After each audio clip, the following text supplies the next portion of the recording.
What's up, everybody? Welcome back to the Seven Figure Flipping Podcast. This is Bill Allen. On the next few weeks, we're going to be putting out shows from kids and teens and families about what they're doing in real estate, what they're doing in life, how they're pouring into their kids. Some of the parents are going to come on and talk. And these are absolutely incredible interviews. We've been spending a lot of time on our Teenage Tycoon program, the kids who are flipping houses, wholesaling houses, and really flipping any stuff right now, and really enjoyed it. So we're going to put on some of these calls and interviews. This one is with Sophia Mendez. It was absolutely incredible. A 16-year-old who flipped her first house, and incredibly inspiring. I would encourage you to listen to it with your kids and get them inspired and get them pumped up to potentially flip a house or flip a car, or flip something, or start making money, or start following their entrepreneurial goals and dreams. So I know you're going to enjoy this one.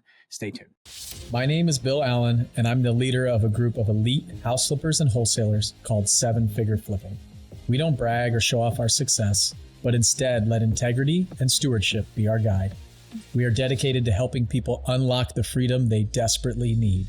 If you ask other real estate investors, they will say to keep your secrets quiet. But we believe in abundance, not scarcity.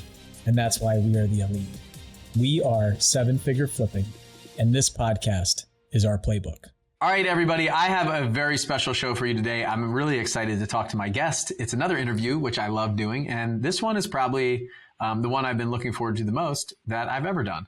So including like big names that have come on, Jocko, Gino Wickman, and Mike Michalowicz, big people that I've had on the show, written like amazing books. But this guest today is the youngest guest that I've ever had on the podcast. And I'm really excited to talk to her because she's doing really big things at a really young age. So my guest today is Sophia Mendez. Hello, Sophia. How are you?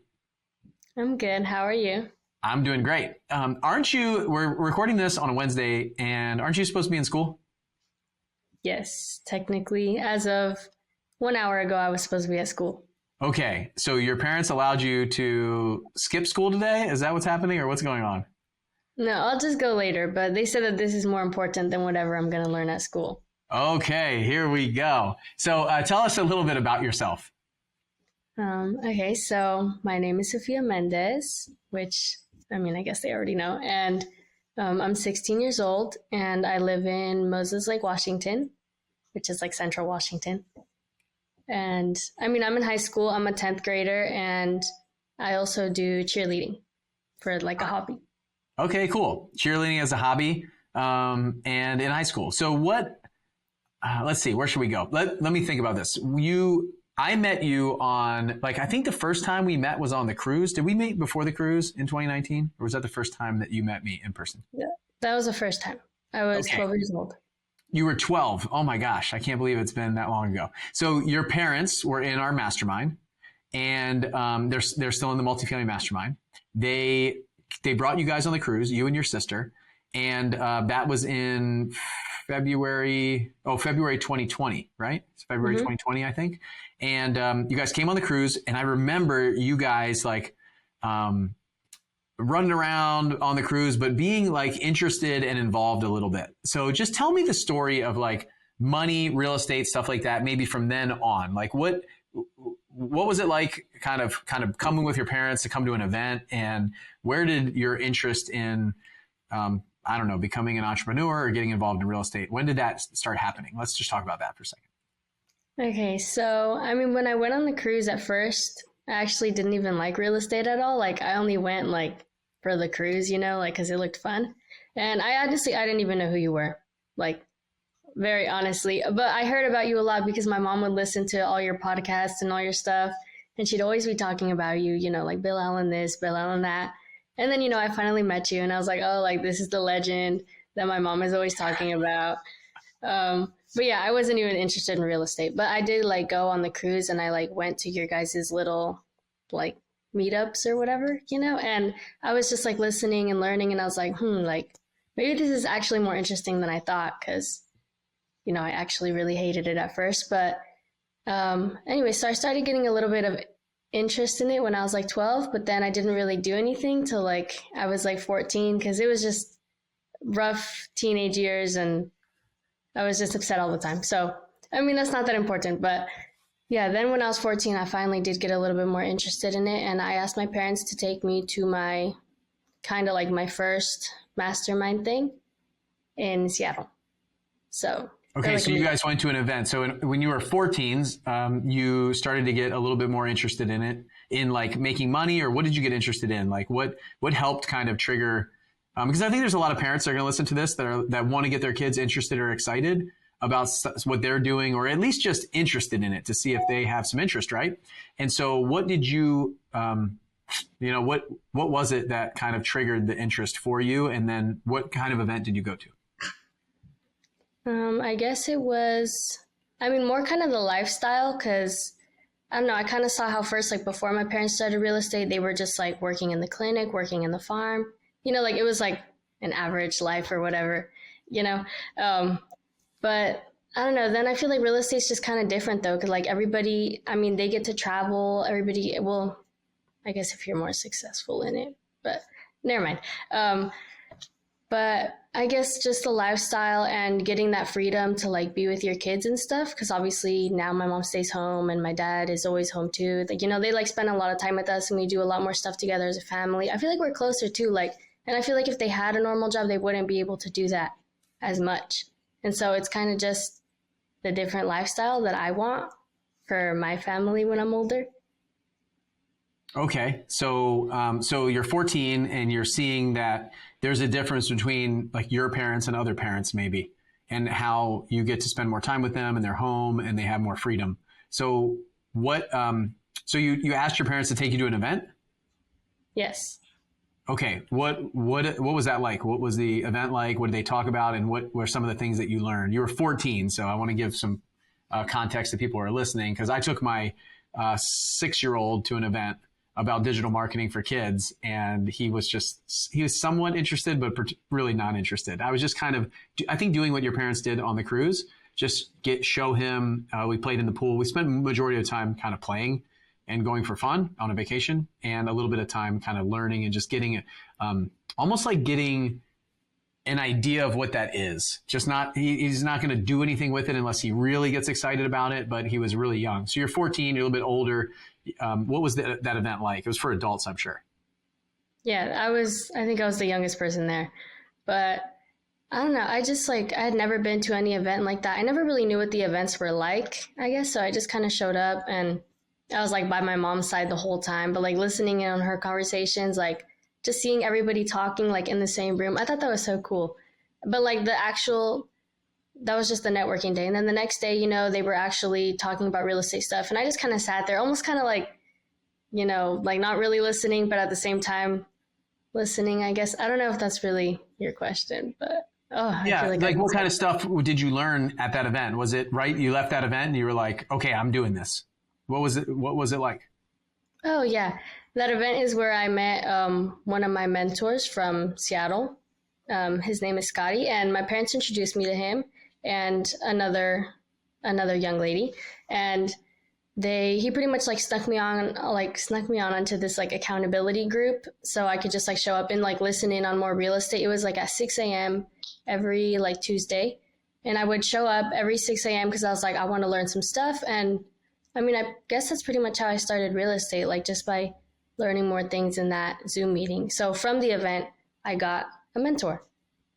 Okay. And then you showed up on the accountability calls, and what started happening? What did you start doing? Like, what were some of the first steps that you did? Did you take any action? Were you just kind of like listening? What was that like? I was mostly listening, but I mean, they started getting me to read a script. Like if I were to call people or like door knock, they were like, you need to learn this script. Every week we're going to get you to practice it a few times. And I mean, that's all I did for a few months, like just baby steps.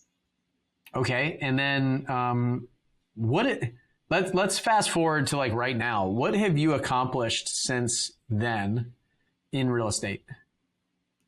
I've gotten 3 deals, and I just finished my first flip, which was the 3rd deal. And I send out my marketing every week. I've now gotten a scholarship to the runway group, your runway group. Oh, I have gotten to speak on stage at Flip Hiking Live, and now again, I will in April. So 2 stages. That's right. Okay. How many people were at Flip Hacking Live? Do you know? About 1,000. That's right. Over 1,000 people. So pretty amazing. So 3 deals, you finished your first flip, spoke on stage in front of 1,000 people. You have another event booked that we're doing next week down in Mexico. We have something else coming up in June that we're going to talk about here in a second. Do you like work with other kids on like accountability groups yourself now? Yeah, actually the accountability group thing kind of turned into like a teen group, and we brought on other teens aboard. And how many people show up on that? What does that look like? It's pretty much just me, my mentor, but he kind of lets me run it now. I don't know. He's like, this is your meeting. Like, you train these kids now, like help them out kind of. And let me see, there's 3 other kids, and there's like a bunch of other adults just like listening in, their camera off, they show up every week though at like 6 a.m. So I don't know, they just like listening. Yep. And you get to help these other kids and mentor them. So you've become a mentor to some other people, it sounds like. Yeah. Yeah, I'd say so. Okay. So okay, let's go back. So let's talk about like some of the things. What was it like to get that first deal? Like you said, you've done 3 deals. Let's talk about that, or we can talk about that first one, or we can talk about the most recent flip that you've done, whichever you prefer. But I think it would be important for the audience to know your parents are real estate investors. They're flipping houses, they're building houses, they're doing all kinds of doing multifamily.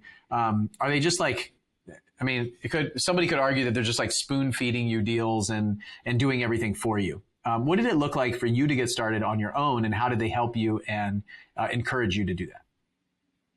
Okay, so they definitely don't spoon feed me, I'd say. I feel like my mom almost made it harder for me in some like aspects. But the first deal, I always call it the unicorn deal, because like it was like my first good phone call, my first appointment, and like the deal was on market. And I just called. Oh, so the guy got one of my letters. I had been sending out letters for months, and he got one of my letters, but his house was already on the market. So he told me to call his agent. So I called the agent, and then me and my dad went over. And I always like bring my dad, because I can't just show up like I'm just like 16 and be like, hey, I'm gonna buy your house. How old were you when this happened? 15. So you couldn't even drive. So you needed somebody to drive you to the house. Well, right? Yeah, I need someone to drive me there too. All right. So I went with my dad, and I always just introduce him as my dad / partner. And, we just checked out the house, and it was already on the market for $195. Yes, $195. And we went home and ran comps together, like as a family, kind of like a family meeting. And then we decided that we could offer like $150. So I called the agent like that night, and I told her, how about $150? And like they can leave their house as is, because they had like bunnies and turtles, and there was a lot of stuff in the house. There was just a lot of stuff. Anyways, I don't know if that's important, but yeah. So then I called the agent. I'm the one like calling, because they're like, you need to get used to talking to people on the phone. Pretty much this business, you're always talking to people, right? So, get used to it. So yeah, anyways, the agent said that she'd call me back the next day and like talk to the sellers. And so then the next day I was actually at school, like during lunch, I was like about to eat my nachos or something. And then I just like walked outside because I got the call, and I don't know. Then I answered it, and she said that they take the 150. So I was like, what? Because like it was $45,000 less, but they took it. So that's why I'm like, oh, it's the unicorn deal. Yeah. And so your dad wasn't with you, your mom wasn't with you when you took that call. What did you say on that phone call? Was it like, okay, sounds good, we'll get the earnest money deposit in, we'll set up our inspections and all that stuff? Or did you just say, okay, thank you, we'll call you back later? Like, what was that like? You're at school, lunchtime. Yeah.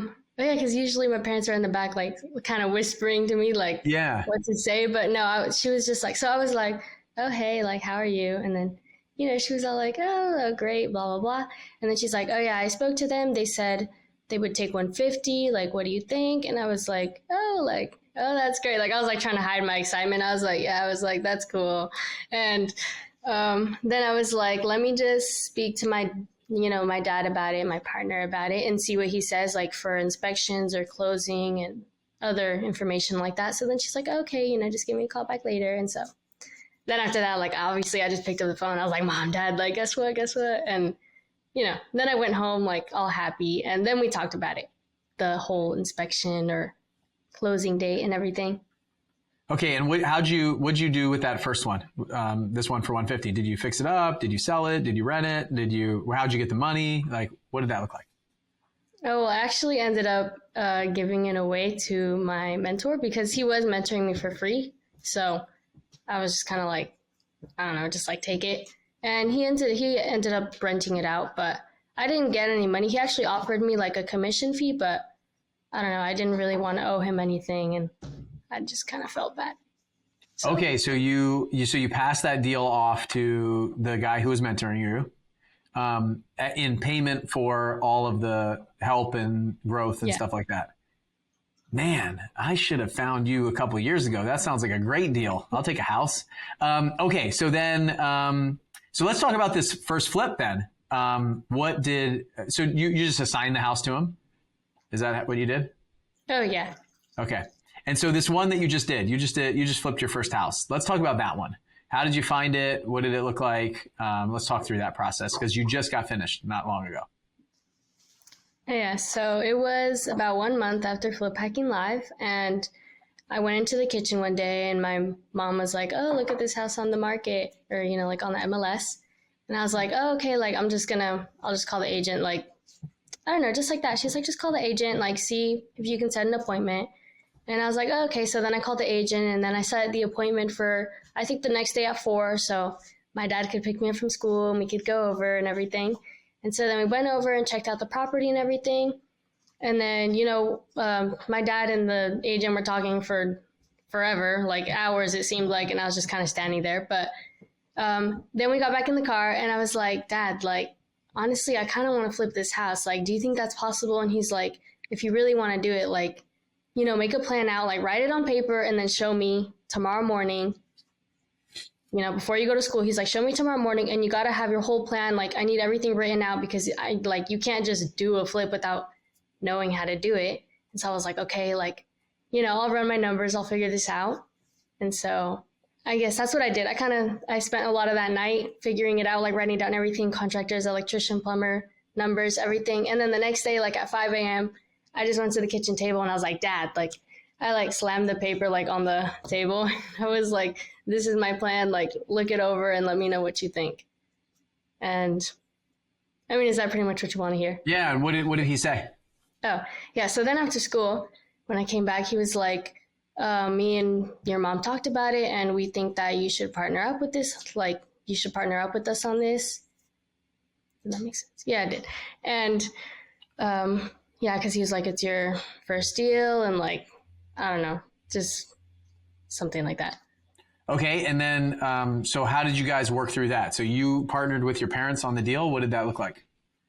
Yeah. So they were saying that since all I did was call the agent and like go to the appointment, that's not a lot of like value or whatever. They were like, you can't really get like 50% if you're just going to only do that. So they're like, with that, like maybe less than 10% you'll get on this deal, like a little commission thing.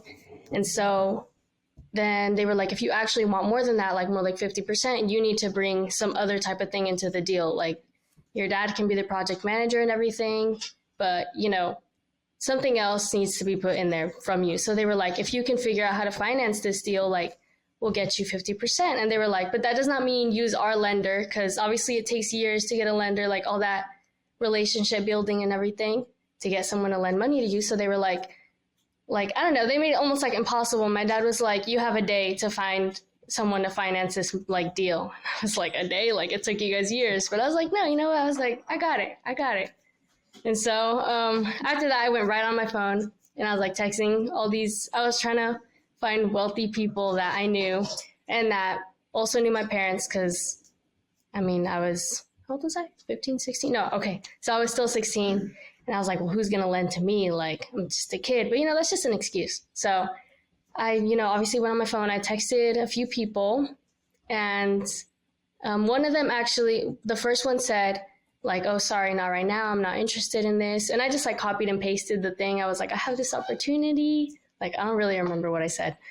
But anyways, and then the second person actually didn't answer back till like weeks later, like after the deal was already like closing. I was like, sorry, like you're too late. But then the third person answered back and they said, yes, well, with terms and everything. So. Okay. Who was the third person? It was actually you, which you already knew that. Yeah. So since you said that, I went back. You said you were copying and pasting. Is it okay if I read the message that you sent me? Yeah, sure. I just pulled it up because I remembered where it was. It was on Facebook. So you always call me Bill Allen. You pretty much say my entire name. And I think your mom does too. It's kind of funny. So it says, Bill Allen, as you know, I am trying to do my first flip with my parents, and I need a loan of $150,000 for this property before it closes. I was wondering if you would like to invest in this opportunity of mine. I can pay 10% interest if you would like. If you're interested, I can send you more details. Or if you're not interested, do you know someone that would be with 10%? And so I'm just going to read this. I'm going to read this thread. Is that okay? Mm-hmm. My response and your response and our back and forth. So this is same day. I guess I saw this. And I said, this is right after Flip Hacking Live. This is a month after Flip Hacking Live. So I said, send me more details, but I can't do 10% interest. I saw your post and would be willing to do a loan with you. So you also posted inside the Runway group. So I said, I saw your post about it and I would be willing to do a loan with you. You said, what are your terms? I said 2 points, 12% interest, 6-month term, additional 2 points to extend each 3 months after that, monthly interest only payments, first position mortgage, named insured, and one of your parents co-signing on the loan.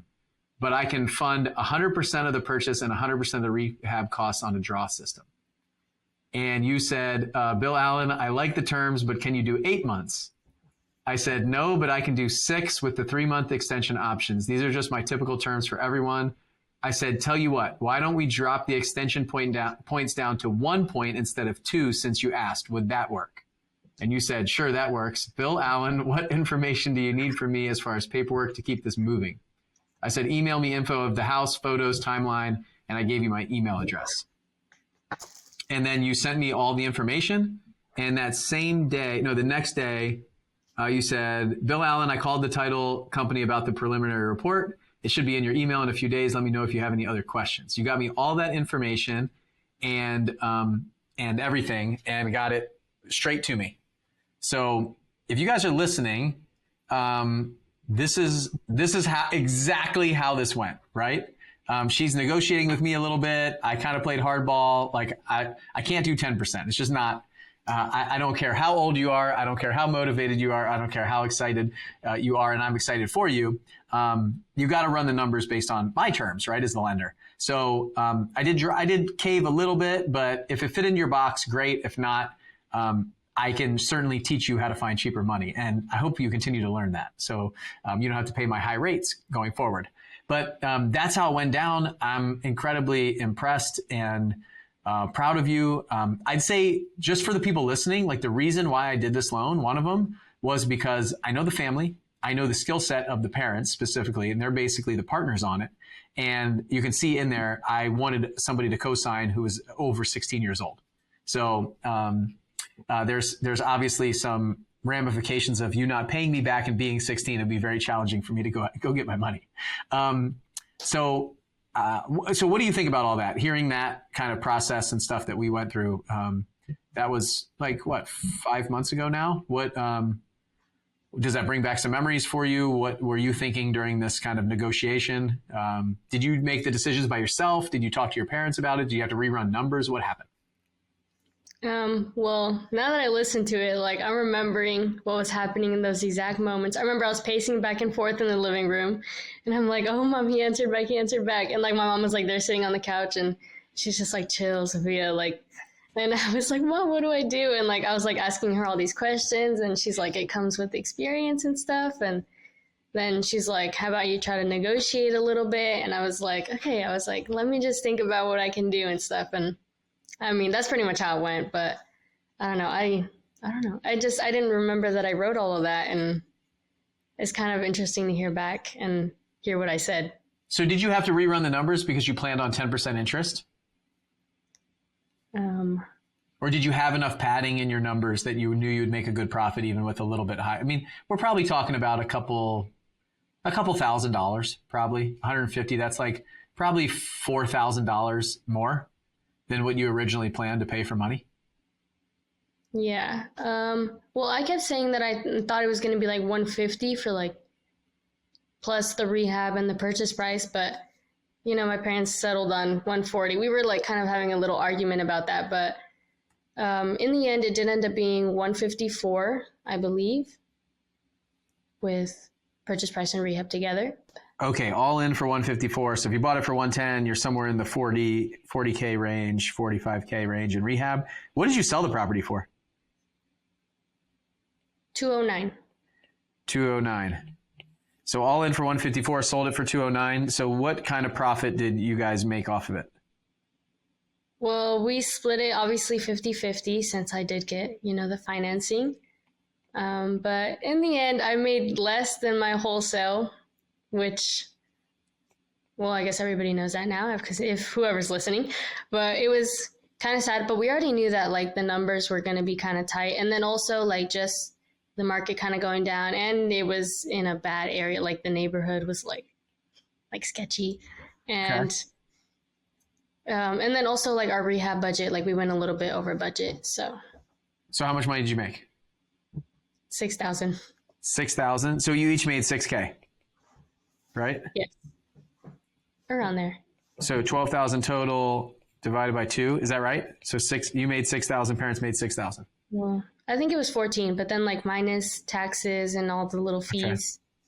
Okay. So between 12 and 14, you made 6K plus or minus 1,000. You made more than me. You made more than me, if that helps. And you got money cost in there. You got a lot of other people making money. It would be worse than making 6K? Making nothing? Yeah, breaking even. You know what would be worse than breaking even? Losing money? Yeah, losing money. So, and you know what you got from it? Experience, learning. Experience and a massive education, right? So what did you learn from all this? What are some of the takeaways and learning that you got along the way from this?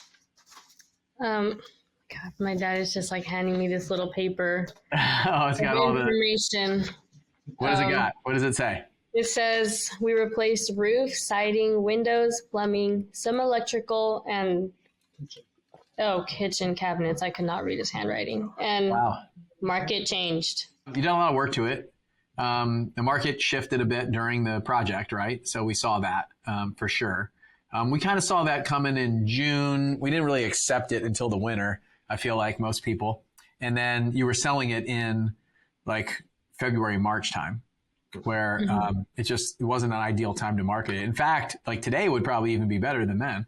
You were in the rate changes, massive increases, fear, all that stuff. So all that stuff happened. But what did you learn? What are some big things that you learned? Like what are some takeaways that you got from all of this, the whole experience? Definitely, let me think. Definitely know how to add value to a deal. Like, oh my God, I remember reading that one book. It was like bringing service and bringing value to something, or else you're not. I mean, that's how you end up helping people, right? Like giving back. So then giving and receiving pretty much. I don't know if that makes sense, but pretty much. Are you talking about The Go-Giver? Oh yeah. Yeah, that was the book. Yeah. So you get paid in the value that you provide? Yes. Yeah. There's some great principles in that book. I love it. Yes, I love that book. And what else? Definitely, I mean, if something is not, I didn't know how long it took to get windows. And me and my dad were like, oh my God, we spent a whole day looking for windows in our garage, like Home Depot, all these different places. And I mean, sometimes if things, because also, you know, we have like a time frame, and so we can't always take forever or wait for something. So sometimes if you just don't have it, you got to adjust. And we had to adjust a lot of little things to make the deal work and to get it done as quick as possible. Okay, so looking at like lead time and some issues that could come up with the project if something doesn't happen. So coming up with a backup plan and trying to figure, like, creatively problem solve during the process. Yeah. And like time management. Yep. So important. How did you manage the project while you were at school? My job, well, sometimes I would go after school, like with my dad, but I actually didn't go on the project that much. Like, I actually didn't really step into the house that much. Mostly I would just, since my cousins were the contractors, I would just text my cousin every day and be like, pictures, I need pictures, for my Facebook post. And he would take his 3 little pictures and send them to me. So just Nice. kind of checking in on the property from afar, like never really stepping in it, which is what I do. Like, I don't really want to go on my properties a lot. Like, like in case I ever want to move, I can have one in another state and just have pictures. Yeah, I like it. So you're setting up systems to allow you to not have to be the one who's constantly doing the things, going to the project, running to Lowe's, Home Depot, doing all that stuff. Yeah. Okay. So what would you say so you did that first deal and then handed it off, kind of like assigned it to your mentor. The second one was a wholesale deal. The third one was this first flip that you made money on and had learned all this stuff. What's next for you? Let's start there. Well, people are like asking me too, like, are you going to do flips or are you going to wholesale? Because usually people just do like one at first, but that's why I kind of tried both to see, maybe what I like more. But even then, I don't even know what I like yet because I've only done one of each. Like, I can't really know until I probably do more.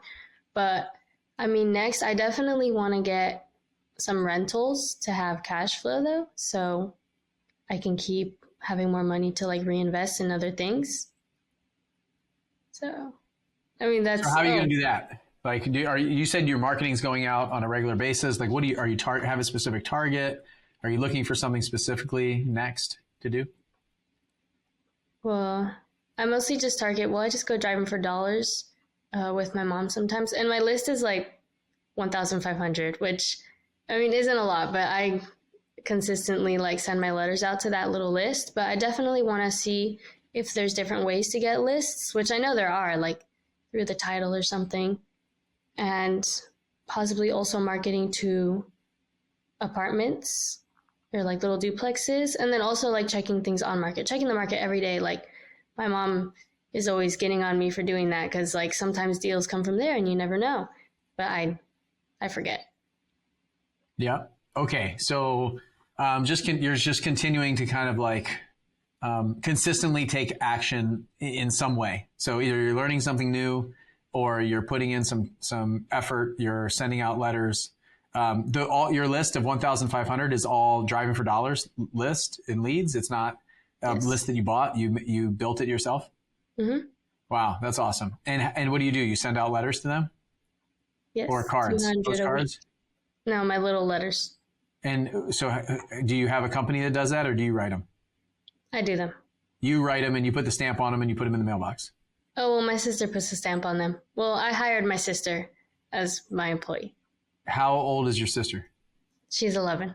Okay. And so you hired your sister. How much do you pay your sister? Well, I just hired her like a week ago because I've hired her and fired her many times. It's been a struggle, definitely. But just last week, I think I paid her like $43.75. Okay. Yeah. And she's putting stamps on all the letters for you.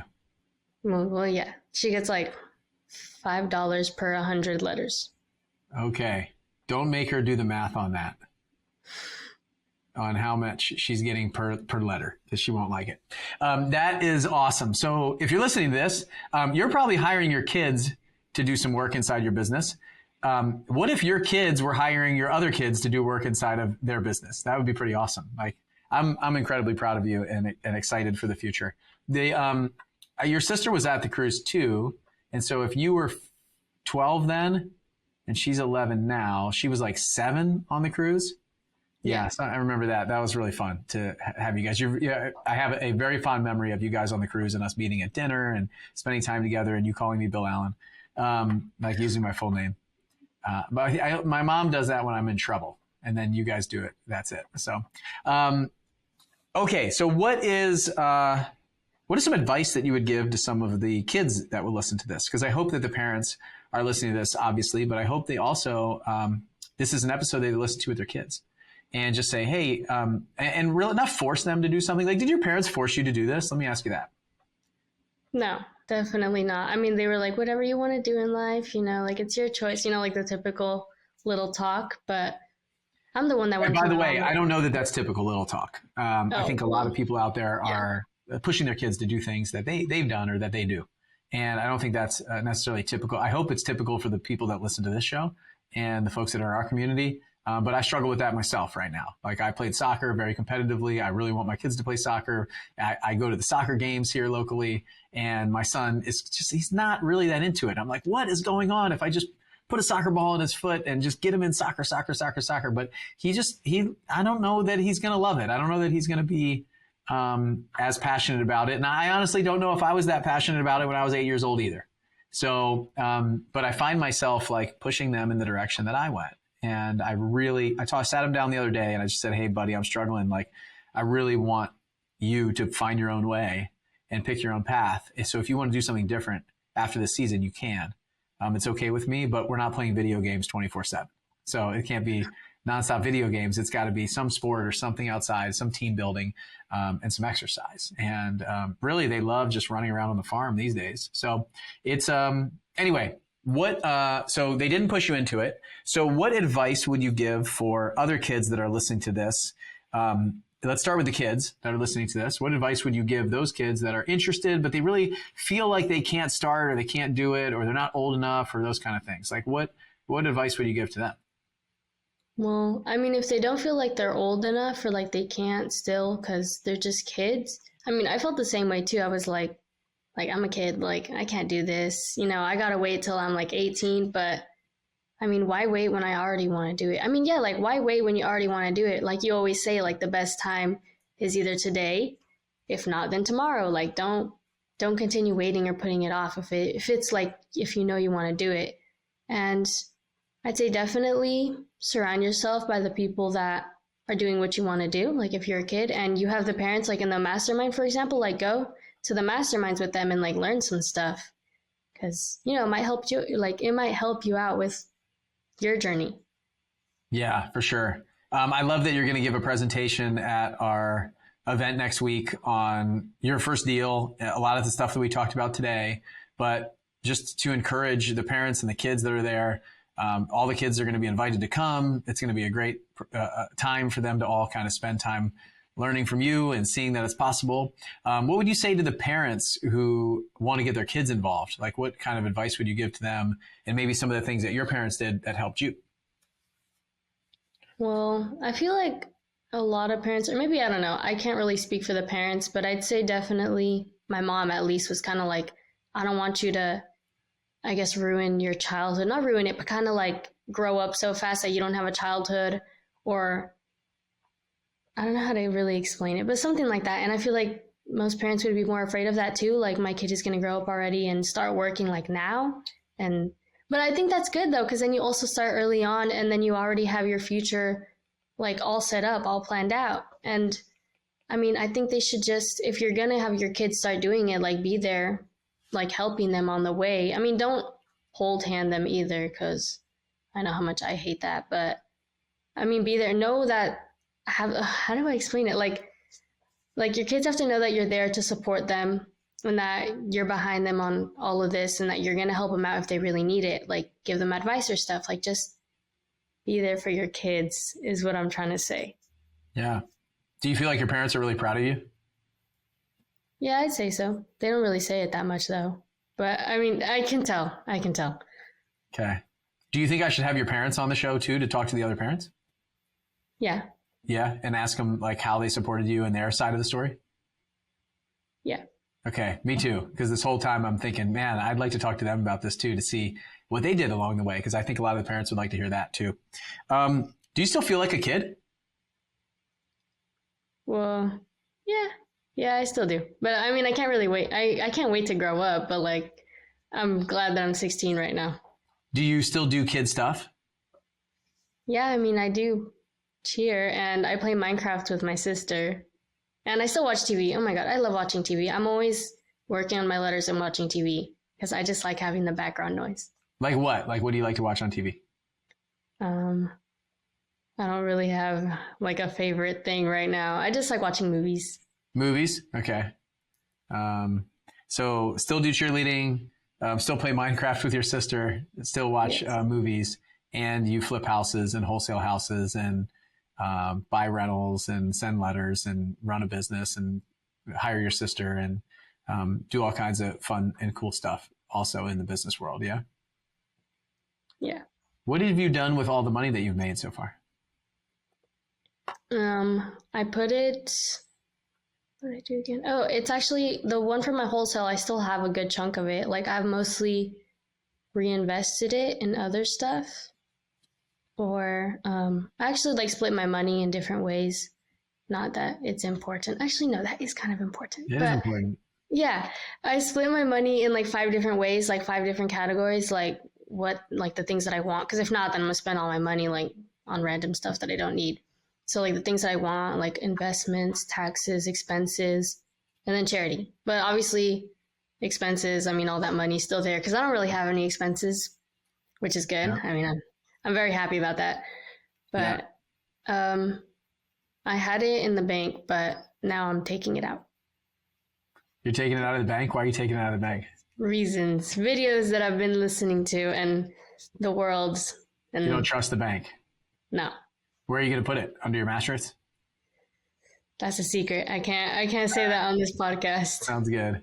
And what about this flip? Like, did you go buy a car? Did you go buy a bunch of stuff? Did you go buy a vacation? Did you go buy toys and games and like all that stuff? Or what'd you do? None of that stuff? I got a haircut. You got a haircut? Yes. And the rest of it is set aside for reinvestment or growth or savings or other investments. Yes. All right. That's pretty cool. Pretty cool. I'm excited for you. It's really, and I'm really proud of you. And I'm sure your parents say it because we think that we say it every day. We say it in our heads. We look at you guys, our kids, like we're so proud. I see it in their eyes every single time I see you guys together. I'm proud of you. The whole community's proud of you, and we're excited to see the future. Do you feel any pressure, like going up on stage in front of 1,000 people, and you feel pressure to like have to perform to be the kid that's in the spotlight in our community right now? Yeah, I'd say so. There was definitely more pressure after Flip Packing Live, because then I kind of feel like almost like all eyes are on me to see what I'm doing, and like I can't like quit now, I guess. Not that I was ever gonna quit, but like I feel like now that pressure is more there, and like I don't know, it's almost like I'm afraid of being successful. That's horrible. I shouldn't be afraid of it. Why is that? I don't know, but I'm also afraid of failing, like, but I don't want to just be average. Like I'm like afraid of everything, like failing, average, successful, like it's, oh my God, it's just me being in my head. But I don't know, I just kind of feel like not everybody's going to be watching my next steps because all of it's kind of on Facebook. And I feel like when I don't really have much going on, like I'm like, oh, like, I don't know, do people notice when I don't have much going on? Or like, I don't know. At the same time, I don't really care. I don't know. I don't even know how, I don't know how to explain it, but yes, I feel the pressure was the point of all of that. Well, so it's interesting that you say that because I feel like a lot of people that come into our community or start flipping houses or start a business or they're not in the entrepreneurship world, they feel all of the things that you're talking about right now. Afraid of success, afraid of failure, afraid. Fear will stop us in our tracks all the time if we let it. So, and I primarily asked you that because it just kind of popped in my head. I'm most genuinely curious to see if you were kind of feeling pressure. So is that pressure stopped you? Obviously not, because a month later you got that first deal. You sent me a message. You've got it funded. You made money. You did the deal. So is it stopping you or is it fueling you or what? I'd say both. It's kind of like a roller coaster. Like sometimes I'll be like on this very, very high, where I will be very consistent and very getting out there. And then other times I'll just be like meh, I don't, just completely just ups and downs. But I mean, I try not to let it get in my head, but also sometimes it gets stressful. Like I feel like I live 2 completely different lives, like my school life and then my business life. And like I have to completely separate those two different persons. And I mean, sometimes like, I don't know, I just want to like mush it together and not be two different people, if that makes sense. Totally makes sense. Sometimes I have to put on the Navy hat to go into my Navy job. Sometimes I have to put on the 7-figure flipping hat. Sometimes I have to put on the blackjack real estate hat. Sometimes I have to put on the apartment buyer hat. Sometimes I have to put on the money lender hat. I got to put on the dad hat. I got to put on the husband hat. I got to put on the coach hat. So those kind of things. You know, it's a challenge for sure. And but it seems like something that you're excited about and interested in. What do you do when you feel that that meh that you said? Like what? How do you get out of that? Let me think, because I feel like I've struggled with that meh a lot, mostly from ages 12 to 14. I had a big 2-year meh because I didn't do anything, but yeah. But what about now? Like you're 16, yeah. You've had some success. Like if you're feeling down, do you have any system or any process or somebody that helps you get out of that, or somebody you talk to or reach out to? What do you do? Or do you just sit in it for a day and then you feel better the next day? Like what's your process? No, my mom pushes me out of it, or like, I don't know. She's always kind of been there. Like she's always been the pusher, I guess. If I'm not really doing something, she'll be like, Sophia, like, why are you just sitting there watching TV? Like, remember everything that you said you do, your goals, like all of this. She's like, you're not going to get it by just sitting there. She's like, you know, just continue. Like you have more to do in this life and stuff like that. I guess she just pushes me. Do you appreciate that? Yes, very. Good. Well, if you liked that, you will love this 2-day workshop that we're doing in Franklin, Tennessee. If you haven't heard about it, it's called our Teenage Wealth Workshop. We have kids from 10 or 11 years old all the way up to 18 that are going to come to Franklin, Tennessee.